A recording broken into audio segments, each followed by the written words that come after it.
Ce faci, mă, Bubu? Bubu? Nu mai ai chef să povestești, ne? Povestește cu mine. Ha? Zici ceva la Rabachi, zici? Ha? Zici ceva. Spune-i. Ce-i la Rabachi, he? Frumosule, ce zici? Ha? Hai că deschid ușa. Vrei? Vrei să ieși afară, mă? Hai că ți-am deschis ușița, hai.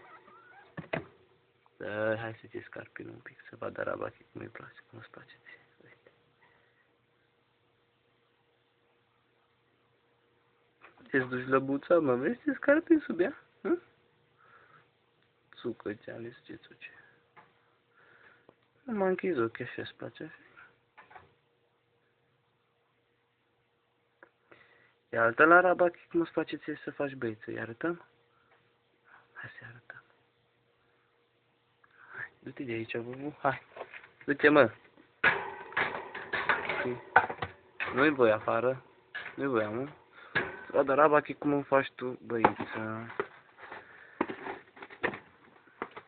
Degeaba îi spun că nu mă crede.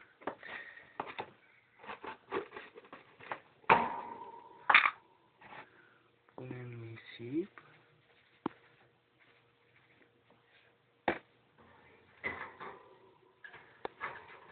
Du-te aici. Du-te, mă. Bine simți, Bubu. Pă băiță. Pă băiță. Așa, Bubu. Pă băiță. Îți place nisipul? Dă-te, mă, puță. După măta. Scapi un pic și nu urechează la altă. Dă-te să iau lemnul să vadă Rabachi ce-ai făcut cu ea. Uite. Uite ce-a făcut cu ea. Uite cât e lemnul pe lângă gura lui. Place să râzi așa, mă, puță. După măta a făcut.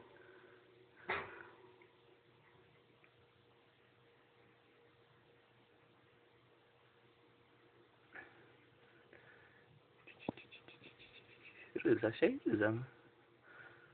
Gata, fii cu mine. Bine? Trebuie să curăț după tine, că ai făcut numai arumeguși pe aici. Așa, mai fă un pic de băiță. Mai povestiți ceva cu Rabachi? Mai zici ceva, ha? Spune ceva, îi spui? Te-ai dus sus la căsuța ta. Cu minte?